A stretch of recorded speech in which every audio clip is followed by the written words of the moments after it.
السلام علیکم ورحمۃ اللہ وبرکاتہ۔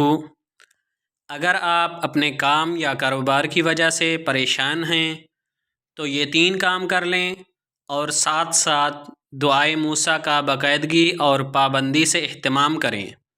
میں آپ کا دوست علی رضا شاہین علی اسکلز انفارمر کے ساتھ حاضر ہوں۔ اگر آپ چینل پر نئے ہیں تو چینل کو سبسکرائب لازمی کر لیں، اور اگر پہلے سے سبسکرائب کر چکے ہیں تو جزاک اللہ۔ چلتے ہیں تفصیل میں کہ کون سے وہ 3 کام ہیں جن کا اہتمام یقیناً آپ کو کامیاب بنا سکتا ہے۔ نمبر 1، وقت کی پابندی۔ نمبر 2، محنت۔ نمبر 3، ایمانداری۔ وقت کی پابندی سے تعین ہے آپ کے کاروبار کے اوقات کار کا۔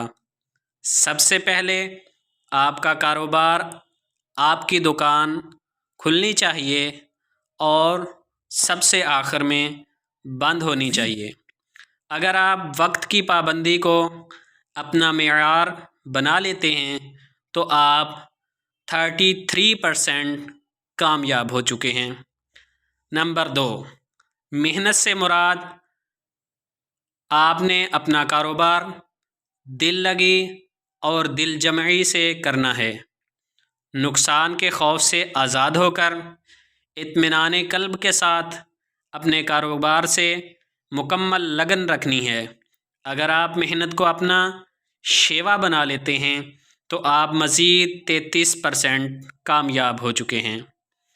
ایمانداری سے مراد اپنے کاروبار میں میانہ روی اور اعتدال لانا ہے۔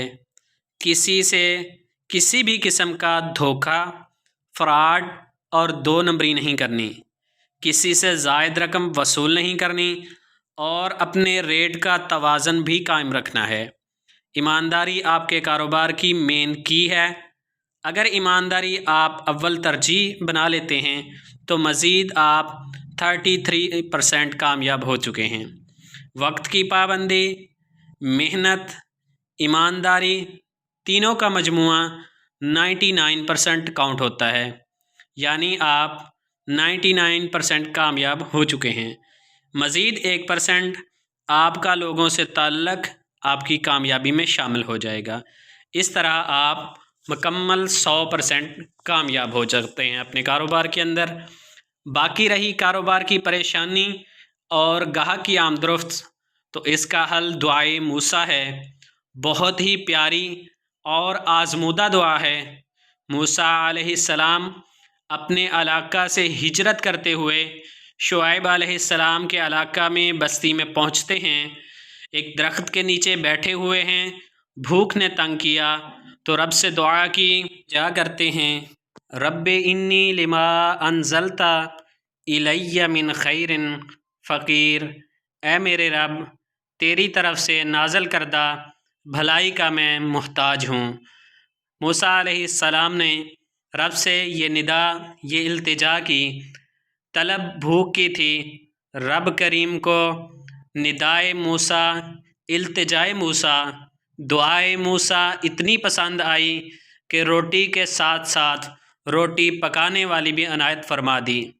اس دعا کو اپنی زبان کا ورد بنا لیں، نہ کوئی پریشانی رہے گی، نہ ہی کاروباری بندش، اور ساتھ اگر لا حول ولا قوت الا باللہ، رب کی کبریائی اور بڑائی کو، ان الفاظ کو لا حول ولا قوت الا باللہ اگر ساتھ شامل کر لیتے ہیں، ان کا بھی ورد کرتے رہا کریں، ان کی بھی تسبیح کرتے رہا کریں، تو کیا ہی خوب بات ہوگی۔